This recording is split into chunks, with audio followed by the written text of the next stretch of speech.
Selamat pagi, ketemu lagi dengan kita berdua di Darah Dingin Channel. Kali ini kita ditemenin sama teman kita dari Makassar. Siapa namanya? Nama saya Rianto, asal Oke. Palopo. Mas Rianto dari Palopo ya? Sulawesi Sulawesi Selatan. Kali ini kita akan sedikit membahas tentang penanganan pertama ketika seseorang tergigit oleh ular berbisa. Di sini kita udah ada alat, kita peranggapkan ini adalah papan untuk kita jadikan sebagai alat ketika kita tergigit oleh seekor ular berbisa. Ini kasus gigitan ular berbisa di negara kita Indonesia ini kok karena negara kita belum mempunyai serum anti bisa untuk jenis-jenis ular berbisa yang ada di Indonesia.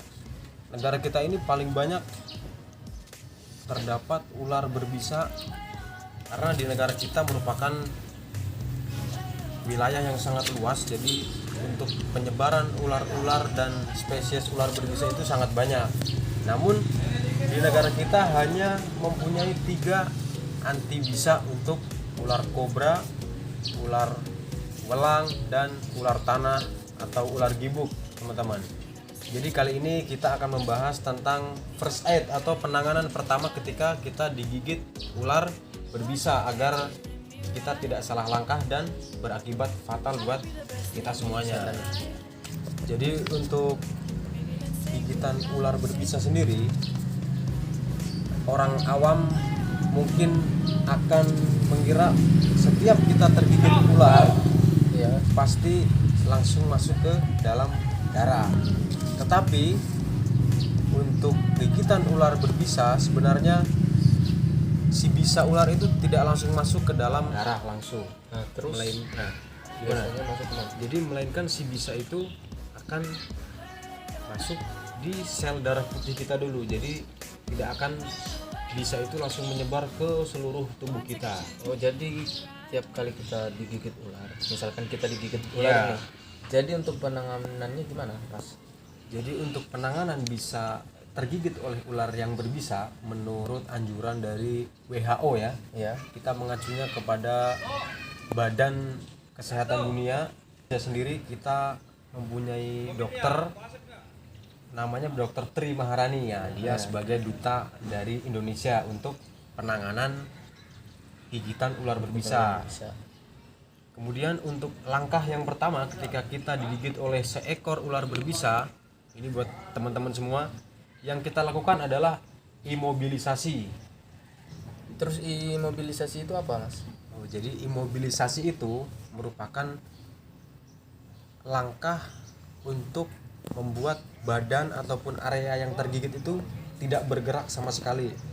Seperti itu ya, Mas? Ya, seperti halnya kita patah tulang ataupun kita kecelakaan, patah tulang itu kita harus dibidai ya. Makanya kita sudah bawa alat kita peranggapkan sebagai alat bidai ya. Tapi untuk teman-teman yang sering beraktivitas di gunung ataupun di hutan, misalkan tidak ada barang-barang seperti ini Ya. kita bisa gunakan seperti pelepah pisang ataupun kayu ataupun barang-barang yang sekiranya kuat untuk menahan tangan agar kita tidak bergerak ya. Sekarang kita mau contohkan sebagai contoh ya. Nah, jadi semisal Mas Rianto terkena gigit ular berbisa di bagian jari ini ya. Untuk penanganannya gimana, Mas? Jadi untuk penanganannya kita usahakan kita jangan panik ya. Yang pertama teman-teman, kita jangan panik karena semakin kita panik detak jantung kita semakin terpompa, akhirnya darah semakin mengalir cepat ke dalam jantung. Nah, untuk penanganan pertama yaitu kita bersihkan area gigitan ini menggunakan air bersih atau air hangat atau air panas agar bakteri-bakteri yang terdapat di area gigitan bisa mati ya. Kemudian kita pasang, nah kita sebagai contoh, kameramen maju sedikit. Nah, sebagai contoh kita tergigit di area jari. Nah, kita pasang bidai. Ini kita pertemukan bidai.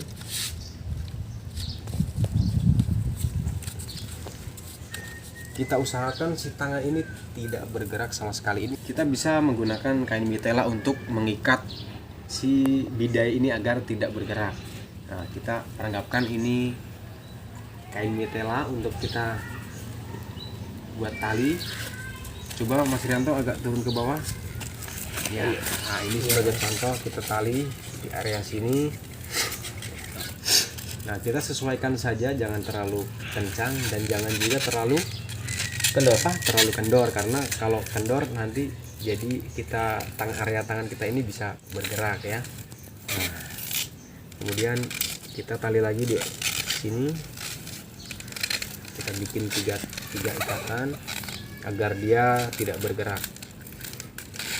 Nah, untuk gigitan ular itu ada dua fase, yaitu fase lokal dan fase sistemik. Dimana fase lokal itu si bisa itu masih berada di area tangan tempat kita tergigit. Nah, ya, langkah ini digunakan dengan tujuan agar si bisa itu tidak masuk di fase sistemik. Jadi kalau fase sistemik itu dia udah menyerang ke darah dan jantung.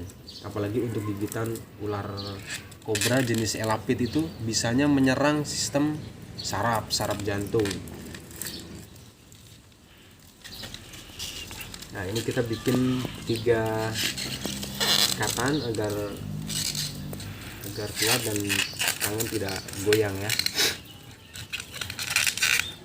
Nah, kemudian di negara kita ini sering terjadi salah persepsi ya teman-teman. Sering di kampung saya sendiri ini, termasuk di kampung saya sendiri atau di daerah saya sendiri, kalau tergigit ular berbisa biasanya mereka akan mengikat area di mana tempat tangan kita itu tergigit. Untuk di daerah saya biasanya itu kalau terkena gigitan ular, kadang orang-orang itu malah memotong jarinya. Gimana Mas? Dipotong, diamputasi begitu iya, ya? Amputasi ringan. Sebenarnya itu pun bisa dilakukan untuk gigitan semacam ular king cobra, karena untuk bisa ular king cobra salah satu bisa yang paling cepat untuk menyebar. Jadi itu mungkin termasuk langkah benar juga, tapi untuk saran dari WHO kita menggunakan teknik imobilisasi ini.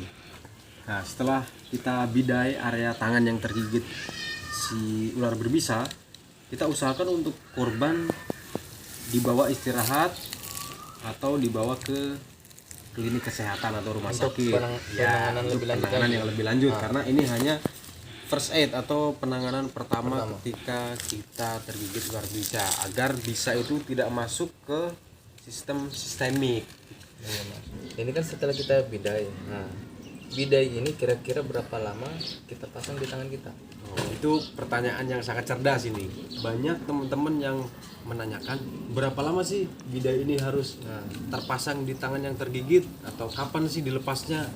Nah, untuk bidai ini atau imobilisasi ini bersifat perlawanan pertama ya. Jadi setelah kita 1 kali 24 jam dan kita tidak terjadi ataupun tidak masuk ke fase sistemik, ini udah bisa kita lepas.